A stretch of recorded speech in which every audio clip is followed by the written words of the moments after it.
നമ്മൾ നേരത്തെ കോളിഫ്ലവർ എല്ലാം കട്ട് ചെയ്ത് വൃത്തിയാക്കി കഴുകി എടുത്തിട്ടുണ്ടായിരുന്നു. അത് നമ്മൾ ഒരു എന്താ പറയുക ചെറുതായിട്ടൊന്ന് ചുടുവെള്ളത്തിട്ട് എടുത്തിട്ടുണ്ട്. ചുടുവെള്ളത്തിട്ട് പറഞ്ഞാൽ ഒരു ഹാഫ് വേവ് പോലെ. ഓക്കെ, അതിനകത്ത് നമ്മൾ മഞ്ഞപ്പൊടി ഉപ്പും മാത്രമാണ് ചേർത്തിട്ടുള്ളത്.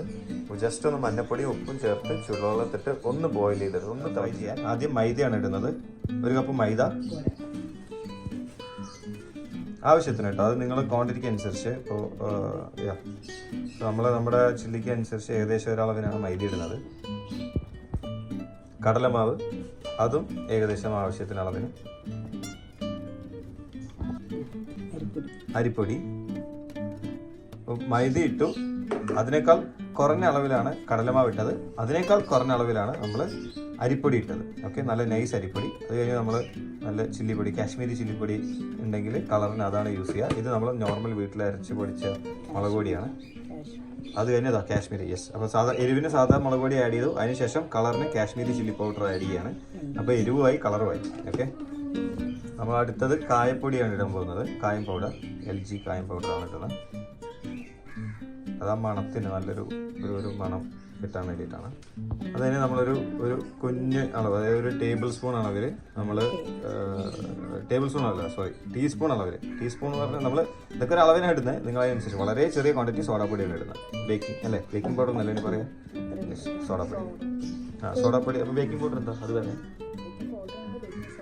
സോറി, ഇത് സോഡാപ്പൊടി. എനിക്ക് അറിഞ്ഞൂടാ സോഡാപ്പൊടി. അതിനുശേഷം നമ്മൾ കുറച്ച് കളറാണ് ആഡ് ചെയ്യാൻ പോകുന്നത്, ഫുഡ് കളർ. നമ്മൾ ഒരു ചെറിയ ക്വാണ്ടിറ്റി അളവിൽ ഫുഡ് കളറാണ് ആഡ് ചെയ്യുന്നത്, ഒരു റെഡ് കളർ കിട്ടാൻ വേണ്ടിയിട്ട്.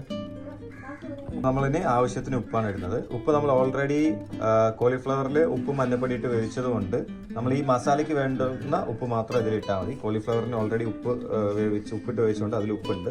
അപ്പോൾ ഈ മസാലയ്ക്ക് എന്താണ് ഉപ്പ് വേണ്ടത് അതിന് മാത്രം ഉപ്പ് ആഡ് ചെയ്തു. ഇതെല്ലാം മിക്സ് ചെയ്തു.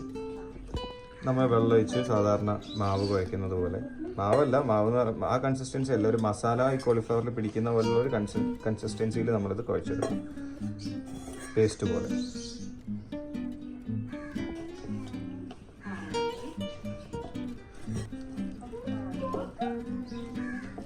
ഓൾമോസ്റ്റ് ഇതൊരു തിക്ക് പേസ്റ്റ് അതിൻ്റെ പോരാ, കുറച്ചുകൂടെ വെള്ളം ഒഴിച്ചിട്ട് ആക്കുന്നുണ്ട്. എന്നാലേ കോളിഫ്ലവറിൻ്റെ എല്ലാ ഭാഗത്തും ആ മസാല കയറി പിടിക്കുള്ളൂ.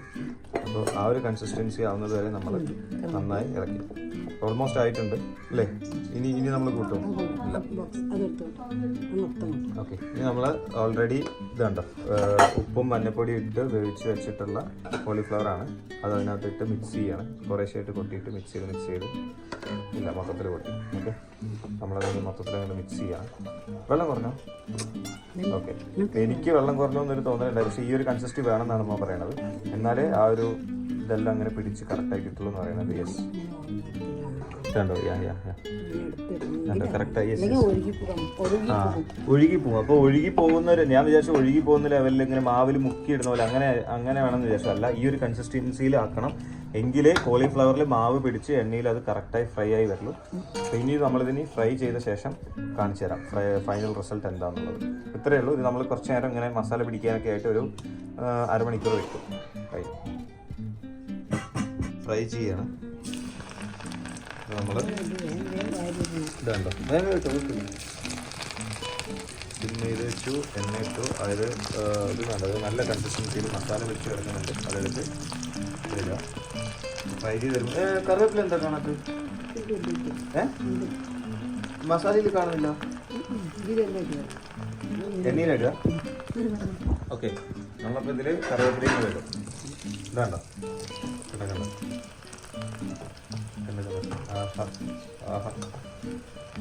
കോളിഫ്ലവർ ഫുള്ള് മാവ് വെച്ചിട്ട് കണ്ടോ, അങ്ങനെയാണ് ഈ സാധനം. കണ്ടോ, ഇതിൽ വെള്ളമൊന്നുമില്ല. കണ്ടോ, വെള്ളത്തിന്റെ കണ്ടന്റ് കുറവാണ്. വെള്ളം പോലെയല്ല. അത് കണ്ടോ, ഇത് കണ്ടോ ബ്രൗൺ കളറായി. നല്ല ആ ഒരു ഉള്ളിൽ കോളിഫ്ലവർ ഓൾറെഡി നമ്മൾ വേവിച്ച് വെച്ചതുകൊണ്ട് കോളിഫ്ലവർ വെന്തില്ലെങ്കിലും ആ മസാല വെന്താൽ മതി. മസാലയാണ് നമ്മൾ ആക്ച്വലി ഇവിടെ വേവിച്ചെടുക്കുന്നത്. കോളിഫ്ലവർ ഓൾറെഡി നമ്മൾ വേവിച്ചിട്ടുണ്ട്. ഓക്കെ, സോ ഭയങ്കര ടേസ്റ്റാണ്. ബാക്കി നമ്മളിനി പ്രിപ്പയർ ചെയ്ത് വറുത്ത് കോരി പ്ലേറ്റിലേക്ക് ആക്കി. ആ ഒരു ഭംഗിയുണ്ടോ, മാവൊക്കെ കറക്റ്റായിട്ട് കോളിഫ്ലവറിൽ പിടിച്ചിട്ട് നമുക്കിന്ന് ഇഫ്താറിന് ഇതാണ് പത്തിരി, ചിക്കന കടല മസാല. എന്ത് കറിയാ? കടലക്കറി, പത്തിരി കടലക്കറി, പിന്നെ ചില്ലി പൊരിച്ചത്, ഐ മീൻ കോളിഫ്ലവർ ചില്ലി. പത്രി ഇവിടെ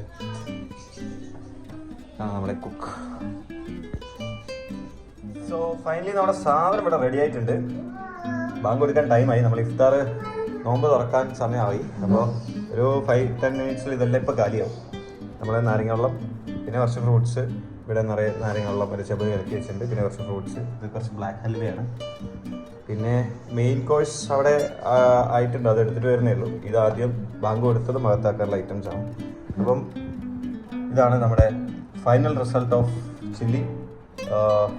നല്ല ടേസ്റ്റ് ഉണ്ടെന്ന് പറയാൻ ഞാൻ ടേസ്റ്റ് ചെയ്തിട്ടില്ല. ടേസ്റ്റ് എന്തായാലും നല്ല ടേസ്റ്റ് ഉണ്ട്. നീ ടേസ്റ്റ് ചെയ്തില്ലേ? ഇവന് നോമ്പും പെരുന്നാളൊന്നും ഇല്ലാത്തവനാണ്. അപ്പോൾ പിന്നെ ഇവ ടേസ്റ്റ് ചെയ്തിട്ടുണ്ട്, നല്ല ടേസ്റ്റ് ആണ്. ചമ്മന്തി കൂടെ മുക്കി കഴിക്കണം. ചമ്മന്തി ഇപ്പോൾ റെഡി ആയതേ ഉള്ളൂ. ചമ്മന്തിയിൽ മുക്കി തന്നിട്ട് പറ. ആ ചമ്മന്തിയിൽ മുക്കിയിട്ട്